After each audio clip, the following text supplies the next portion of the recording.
So welcome to our video. As you can see from the title of this video, our plans have changed and not quite in the way that we expected them to do so. Now, when we bought the boat, we thought we had everything mapped out. Our original plan was to start off in York and then make our way down to Newark via the tidal Trent and also Trent Falls. Eventually, we always wanted to bring our boat to Norfolk, in particular the South Broads and the village of Brundall. But in typical boat life, real life, things haven't quite gone to plan.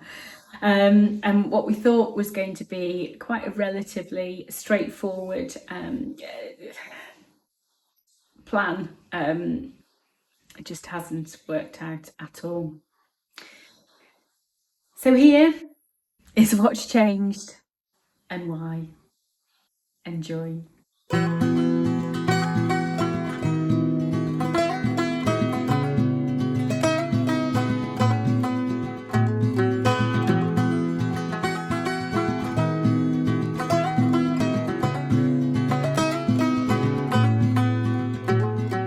One day, like a tidal wave, a hurricane, like a thunderstorm, the pouring rain, it comes rolling in. And right away, oh, it hits you like a ton of lead. Oh yeah, it'll mess with your head. You won't know where to begin.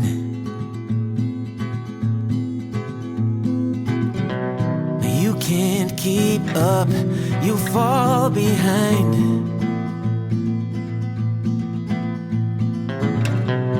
You lost your aim, can't clear your mind.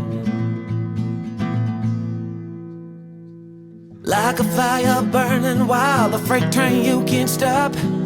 Like a nightmare, but this time you don't wanna wake up.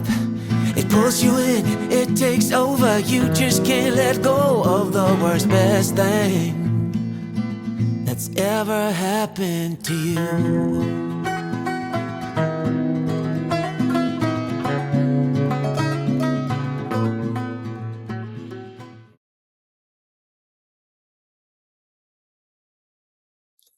Well, there's a few reasons, isn't there, why we're not staying at York. I think when we were looking for a boat, we were always really clear that it was the boat was the priority rather than the location. Yeah.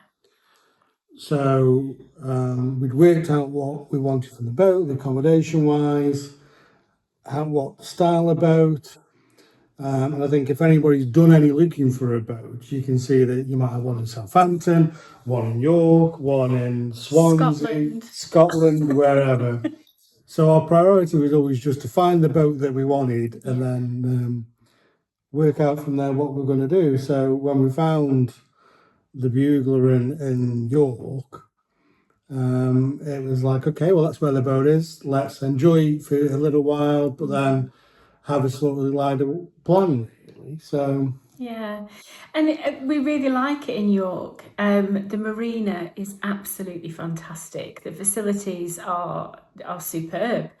We have a great berth, and yeah, it really is a lovely place. The staff are fantastic as well, aren't they? They've given us a wealth of support, experience, hand holding. You know, they really have been superb. So, you know, it's sad that we are going to be leaving York and that we are going to be taking the Bugler away from York. But it's ultimately it's right for us, and it's new chapter.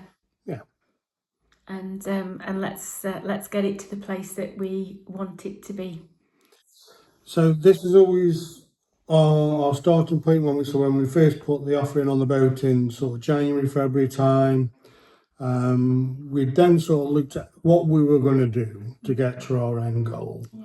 And I think this is a bit of the process we've gone through now, where where we started off with one area, we've then moved into another area, then we moved to something else. And I think along the way, lots of little things have sort of come up and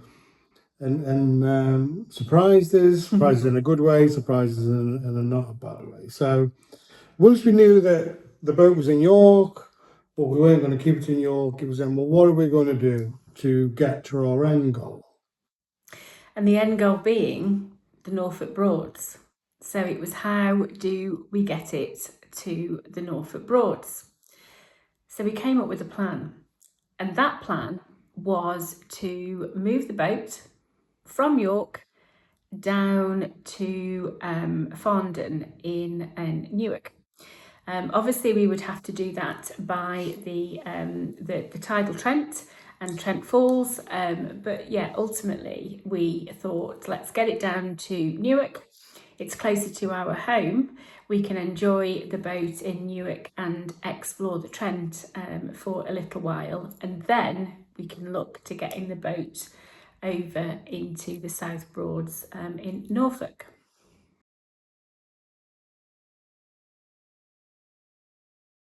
So why Newark? How did we come up with Newark as the next best place to be? Well, there was a couple of reasons really, wasn't there? So I think one of the first ones is we've got a couple of weeks booked off in May. So it was actually, if we're moving from York, what could we do as part of our holiday or cruising? And it seemed that Newark, that travel to Newark would be really, really good. Newark it's only about an hour and a half away, maybe an hour and 15. So again, what we thought was actually the boat's a lot closer to us for this initial period where we're finding out about the boat, we're working on the boat. And establishing that routine to be going up to the boat and to use it, because we just didn't want it to sit there. We want to really enjoy it and go out on it, and So that's why sort of Newark fitted really well, really. So we did a lot of research, reading on the river, reading where we could go. Because we've done the Norfolk Broads and that's been our sort of area that we're looking for. We've always been really conscious of bridge heights, bridge clearances. So I think with our boat, what the air draft is, has always been a high priority. So as soon as we sort of knew it was the TS for us, in discussions with the marina where we were looking at going, this is the height, where can we go, what can we do, and we went round, we looked at berths, didn't we? We did, we did. We because I'm going to be working for the boat for a little while, walking around with our Wi-Fi finder, even on the berths to find which is the best berth. This is us, deposit paid, this is our boat, thank you very much, and away we went. And it was really good then, because then we started the sort of planning stage, wasn't it? Right. Okay. It was really exciting as well. It was nice to then actually have that journey that we can start planning in some detail. And one of the things that we wanted to do as part of that journey was to have a skipper, to have somebody with us who could help us through the tidal Trent, and also the complex sort of reading the tides at the Trent Falls. And we thought it would be an opportunity for us to learn as well. So the marina put us in touch with a lovely chap. We worked with him and planned the journey together. So Ron was really good. He sort of had offers all our details, where we were going, where we wanted to go, and part of obviously what he was doing initially was then starting to build his cruise plan, I guess. And things were going really swimmingly. I think we were getting all excited.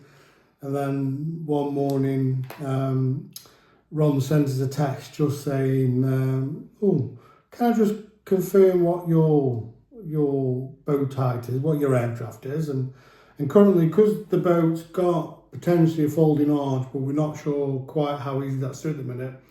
So it's sort of 10 foot 2 air draft with the arch down, but with the arch up, the radar arch up, it's around 12 foot 9, something like that.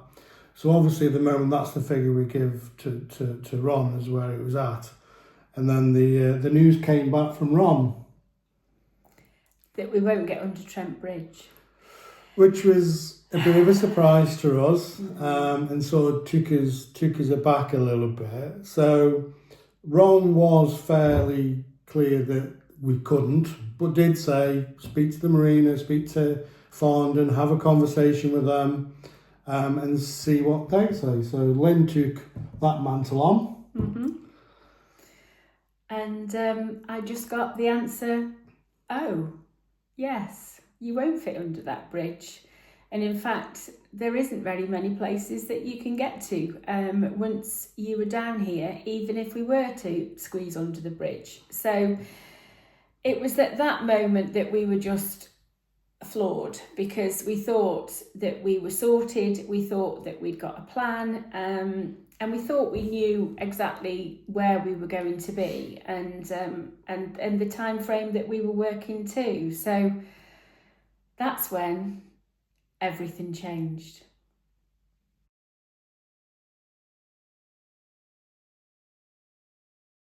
So with the marina at Newark off the table, we had to come up with another plan. Well, Ron did. came up with another plan. So having thought that Newark's off, what are we going to do? We're going to maybe have to stay at York for a little while longer. Again, I think it was a call with Ron this time who just happened to drop into the conversation. Well, we could just go by sea because that's only a day or two's trip, which filled me with lots of excitement because it is something I want to do with the boat.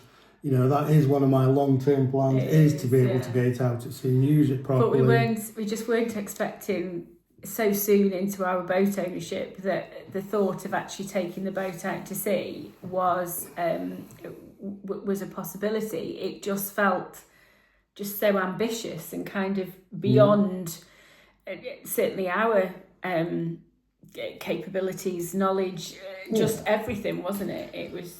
Yeah. So, but Ron was really reassuring on the phone, sort of said, well, this is something we can look at. We were up actually on the boat at the time up in York. So he came to see us, didn't he? We did say to him, well, are you local? Do you want to come round? And he said, what, I can come to you tomorrow morning and we'll have a cup of coffee. And that's what we did really. So Ron came round, we sat down and we started talking through the sort of rough stages of the plan. How it's going to work, what we might need, how's the boat. Obviously, this is the first time Ron's seen the boat. He could have walked on it and gone, no. This ain't happening. So we sat there, didn't we? So we just started to roughly plan out the potential of the journey, and obviously being in York, we slightly inland a little bit. Yeah, so the plan, the tentative plan from that meeting was that we were to still take the boat from York Marina to Hull. And we were going to take that on the day that we were due to take it down to Newark. So that was the plan. We would take the boat early May over to Hull. And we would then berth in Hull for a period of time. And that was an open-ended period of time until the appropriate weather window and tides and everything else all kind of aligned. And then we were then going to take the boat down the east coast, across the Wash. Hopefully the original plan was straight down sort of in one go to either Great Yarmouth or Lowestoft. Yeah. But as Ron sort of said to us, you sort of have to take it as you find it. So it might be we get the point of no return where we could turn what would be right into Wells just if the weather got a bit choppy, or we plough straight on into Yarmouth and or Lowestoft, depending on which really. It ended up, it was going to be Yarmouth, wasn't it? It was going to go into the port of Great Yarmouth. And Ron was great, and he was just so reassuring and sort of, life's a journey. You can do this. You've got a decent boat. And you can do this. And it gave us an awful lot amount of confidence.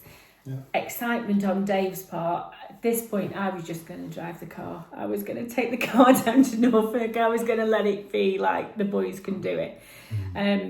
Ron had got a navigator that we could have used, and I think having those experienced people around us really did give us confidence, and helped us to make the decision that, do you know what, actually this is something that we could do, and how amazing is this going to be for us to be involved in taking our boat out to sea and into Norfolk, where we want it to be and where we want to enjoy it for the next few years.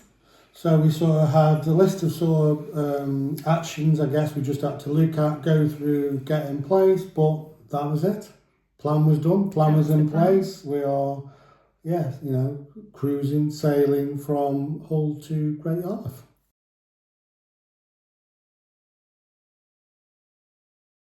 So you've already had the hint that actually things didn't quite go to plan. There's a lot of plans in this video. There is a lot of plans in this video, but things didn't quite go as we would like them to have done. And in the end, we didn't go for it. We didn't make the decision to take the boat out to sea. And in a nutshell, it just came down to, it was just cost, wasn't it? I think it's one of them things where, it is really good on paper. And I think if we got absolutely unlimited funds, it was probably one that we went to. I think it didn't help that we were working on what was really a time scale as well. We were looking at like sort of 4 weeks, 6 weeks. 4 weeks it was. From sort of planning to getting saying, this is what we're going to do, to be ready to go. And as we say, we sort of had, we are very much aware that the boat is still really, really new to us. All we've done is sort of, a 6-7 mile cruise at 6 knots up the Ouse. That's all the boat's done for us. So a lot of, obviously, for me, it's about preparing to fail, or not preparing correctly, it's preparing to fail. So it's about, what do we need to do with the boat? What do we need to do ourselves? And some of them things we can do ourselves. Yeah, we could have done. But one of the things we didn't want to do ourselves was, we felt that we couldn't compromise on a service for the engine. We felt that because we were taking it out to sea, we couldn't do that just on a DIY service. We felt that it needed to have been done professionally and had a professional look over. Well, I think we went in, as you know, we spend a lot of time in the engines, and they are becoming quite friendly with us. So I don't know about friendly. Yeah, I think, what I did was, in the first instance, was, because obviously we'd had the survey done, we knew that the boat, whilst it is really well maintained and the owner's done a great job, it has very much been owned and maintained, and we were aware of that. And that's not a bad thing. That can be a very good thing. Yeah. So one of the first jobs I did was, let's just have a look at the engines, let's have a look at the filters. Obviously the engine bay is clean, the engines are always clean, the engines are really clean, there's no leaks. But it was like, let's have a look at the filters. Are the filters fairly new? Did they leak old? But part of that was also then getting the top covers off the top of the engines and having a look at the belts. And I think it was that really started to then swing things, and whilst the belts are probably serviceable, and I think if we were just up and down the river, I wouldn't be expecting them to be changed sort of at this point. They are a little bit worn, they looked a little bit brittle, it looked like they were starting to break down. So I'm guessing the belts hadn't been changed for a good few years. Yeah. They haven't had the wear of lots of use. I think it was just an age thing. So we decided first thing we want to do is get now professional service, all the belts changed, impellers changed, fuel, both or all 4 fuel filters changed, and I've made sure the engines and the gearboxes are right and ready to do that trip, really. And we also had to have spare parts with us as well. So as well as paying for the replacement parts as part of the service, it was advised that we also carried spare parts. So spare Raycor filters, spare fuel filters, all of that type of thing. So if we were to ever have an engine failure whilst out at sea, then we would have some basic spares with us in order to carry out the repair. The cost of the skipper and the navigator, to be fair, that was really, really reasonable. Yeah, we didn't think that was bad, did we? That was, we were more than happy. Okay, they were going to be on our boat, they were sleeping on our boat, we got to feed them and that type of thing, but that was fine. But the cost of them was really reasonable. Fuel, however, that was another one, because obviously the way of the world at the moment, the cost of the fuel has just skyrocketed, haven't it? Yeah, so when we started then to really pull everything together, so the engine servicing, the spare parts, the cost for Ron and his partner to their cost to move the boat, cost of fuel for the boat, and then there were things that we just hadn't even thought about, a life raft, again. But one big enough to carry 4 people. Yeah, so we needed a raft of some description, so if we're buying a raft, or we're buying then a dinghy, or we're buying a dinghy with an outboard. So I think in the end we got to somewhere around, a rough figure this is obviously, but around £5,500. It was just under £5,500 for us to undertake the trip out to sea, and it was just a stretch too far. With only just buying the boat, we felt that we just couldn't do it. Yeah. So we had to take a bit of stock, and we had to just sort of catch breath, I think, for 10 minutes, didn't it?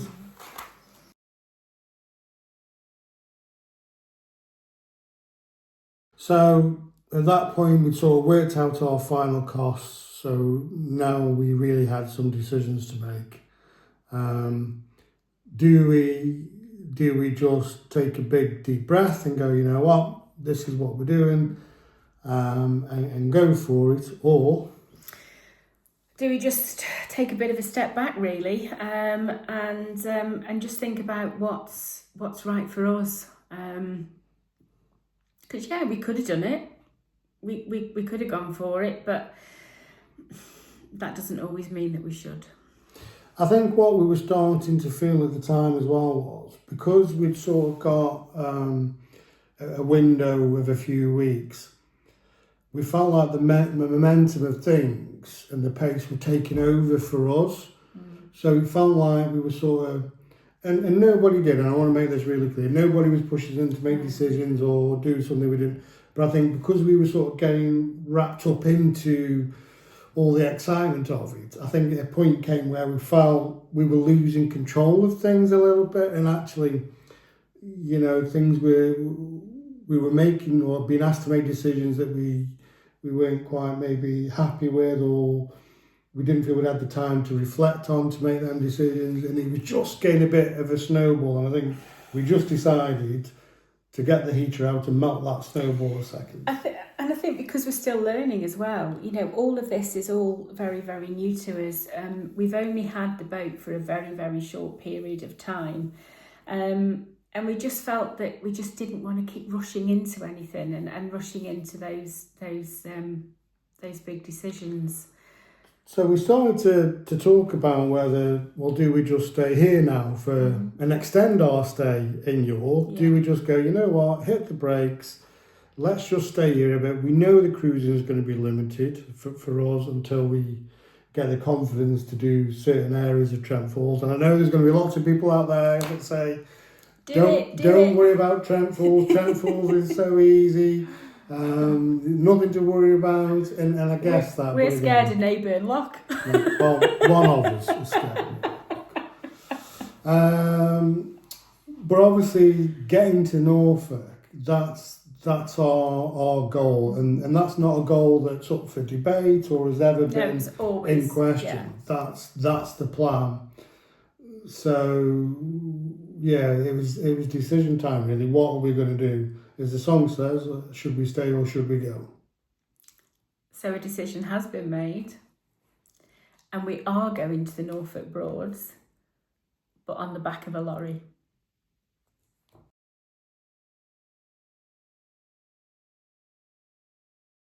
So we're going to Norfolk. We're going to take the boat to the Norfolk Broads, and we're going on the back of a lorry. And it's at this point that it's actually where things really did start to fall into place, didn't they? I think it's one of them, and I'm not sure if I'd say we believe in fate or things like that, but I think sometimes we do think things happen for a reason, and things fall into what should naturally be, and I think this is one of them times where things just seem to fall into place for us. So we've made the decision, didn't we? Well, we've made the decision we weren't going by sea. I think that was the decision we made. And it was then a case of, right, what are we going to do? Are we going to stay in York, or are we going to look at alternatives? So just by chance, I rang the transport company. Now, I'd made initial inquiries when we were in the process of buying the boat to see how much the cost of transport would be, mainly from Newark over to Norfolk, and I'd got a couple of different prices. So I rang the company that I'd got the quote for to ask for a requote, and a requote particularly as well because of everything that's going on fuel-wise and stuff. The quote had run out of date, and it had also gone out of date. I think we got this quote in January, so we were sort of 4 months down the road. Yeah, and I found out that completely by chance, this transport company have one of their lorries actually delivering quite a large boat into Neyburn Marina at the end of the month. So instead of them going back to Lincolnshire empty, they are going to be lifting us out of the water, and we are going to be on the back of that trailer. And we're going to be making our way over to our mooring in Brundall. Yeah, so it was really good timing, and again, I think sometimes things happen for a reason, and I think, the sea journey would have been great, but to give the transport company a ring and say, well, actually, on the dates when you're wanting to move, we will be there and we will be empty. And they were really great, highly recommend them. And obviously because they are there, the truck's there, the trailer's there, and empty, they've honoured the price that they gave us back in January. So, I think we think that's really good, don't we? So we do think all that's fallen into place really well. So yeah. So that's the plan. So just before the bank holiday weekend. Yes. So our boat will be winging its way down, I guess A1, M1, and then the A47, hopefully around the last day in April, the first Friday in May. So it should be in the water Friday, May the 1st. Yes. Hopefully. Yeah. We are trying desperately to arrange our diaries and calendars. So Lynn's going to be available to go up to York, be there when the boat's getting lifted. So we will be doing a little video about that as well. I'm looking forward to it, actually. I'm quite excited. We obviously both want to be in Norfolk for when the boat comes off. So I've just got to try and rearrange my calendar to now be available, because obviously my leave doesn't start until the Friday, really.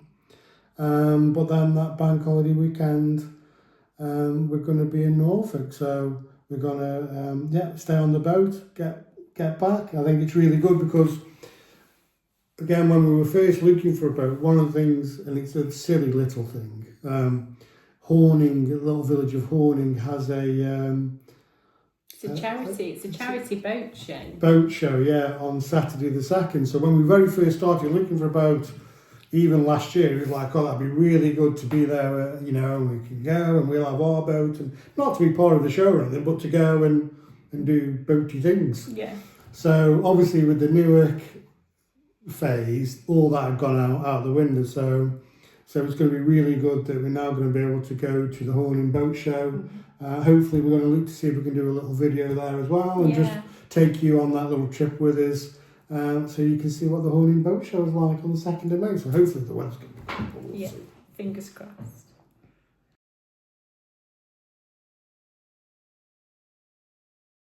So why Norfolk? Why for us as Norfolk and the Norfolk Broads been our priority to get a boat?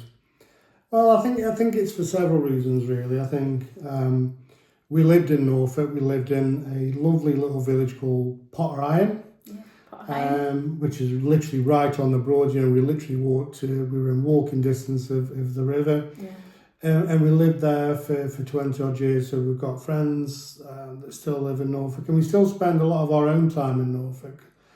Another reason is, whilst we're not Norfolk born and bred, our son is. So our son was born in Great Yarmouth, and after university and being up with us for a little while when we moved back to Staffordshire, he made the decision to move back to Norfolk and lives in Norwich.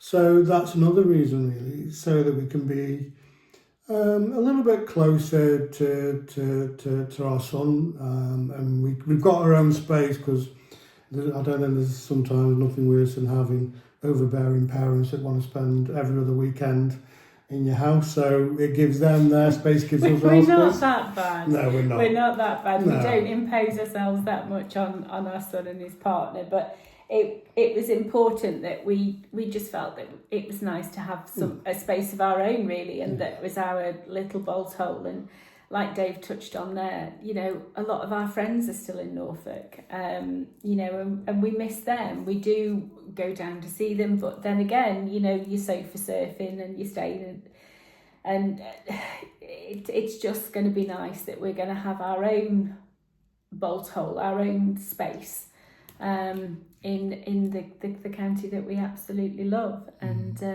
it feels very, very special to be going back to Norfolk, and to be able to enjoy the boat and the boating as well in Norfolk. I mean, we've done a couple of boating holidays and things on the Broads. It's so different because it's set up for boat hire. And you know, you can just get all of the information so freely available, from bridge heights to tide times. There's people that you can phone to ask a question. Will we get under this bridge? Can we go over Braden Water? You know, it's just so much easier. And I think we're both looking forward to having the boat on waters that feel familiar, that we know. And that we are going to enjoy massively. Yeah, and that's the picking of the boat really has been very specific around it being usable on the Broads, both the North and the South Broads. So if you're not familiar with the Norfolk Broads, get a map out to have a look, because we wanted a boat that could do both the North and the South Broads quite easily, you know, getting under Great Yarmouth. So that was very much on the air draft side. But again, the Norfolk Broads is very, very specific or very different on its riverbanks. You know, there's lots of reeds, lots of high reeds. So one of the areas of the boat that we wanted was a flybridge boat, in order that we could actually be above the reeds. So rather than travelling along, when we had the last hire boat, it was a low boat, wasn't it? So you were just looking at reeds a lot of the time. So one of the reasons for having a flybridge boat was so we could sit up there and see above the reeds, really, the surrounding. And obviously Norfolk is very, very flat. So that's another reason, really. So we're just really looking forward to getting back there now. And that's where we are. That's where our plans have. Well, the start and the end have been the same, pretty much. It was the middle bit and how we got there. The middle bit's been really up and down, but we've got there in the end. So in hopefully 3 weeks' time, we'll be sat on the boat in Brundall Marina, or one of the marinas in Brundall. Yeah, we will.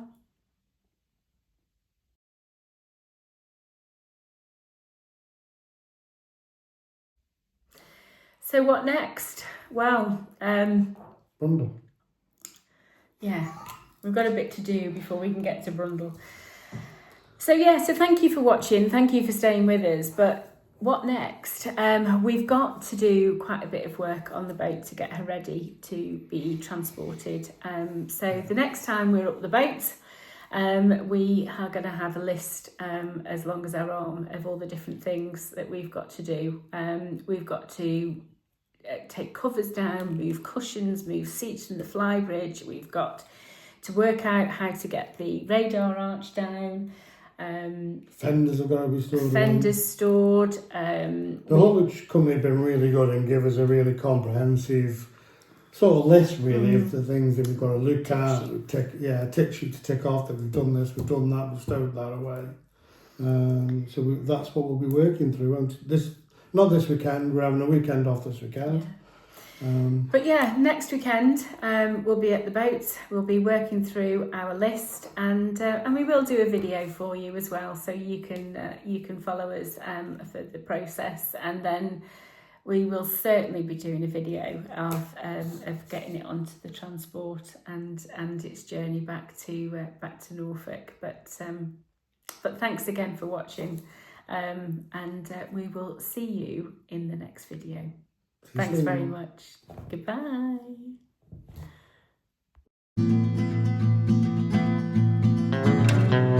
You lost your aim, can't clear your mind. Like a fire burning wild, a freight train you can't stop. Like a nightmare, but this time you don't wanna wake up. It pulls you in, it takes over. You just can't let go of the worst, best thing that's ever happened to you.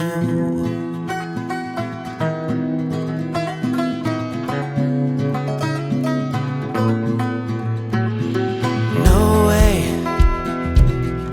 this is real. No, it can't be true. Maybe for someone else, but not for you. Still you pray that it'll stay and hit you harder, don't go away. Hit you deeper, running through your veins for one more day.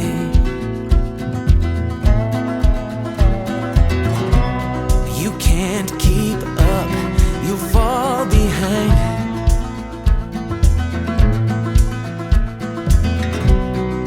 Lost your aim, can't clear your mind. Like a fire burning wild, a freight train you can't stop. Like a nightmare, but this time you don't wanna wake up. Pulls you in, it takes over. You just can't let go of the worst, best thing well that's ever happened to you.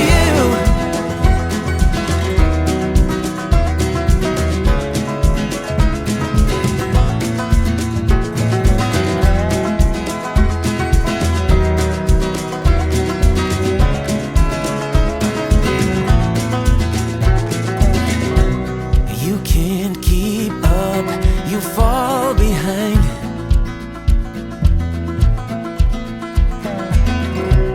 You lost your aim, can't clear your mind. Like a fire burning wild, a freight train you can't stop. Like a nightmare, but this time you don't wanna wake up. Like a fire burning wild, a freight train you can't stop. Like a nightmare, but this time you don't wanna wake up. It pulls you in, it takes over. You just can't let go of the worst, best thing that's ever happened to you.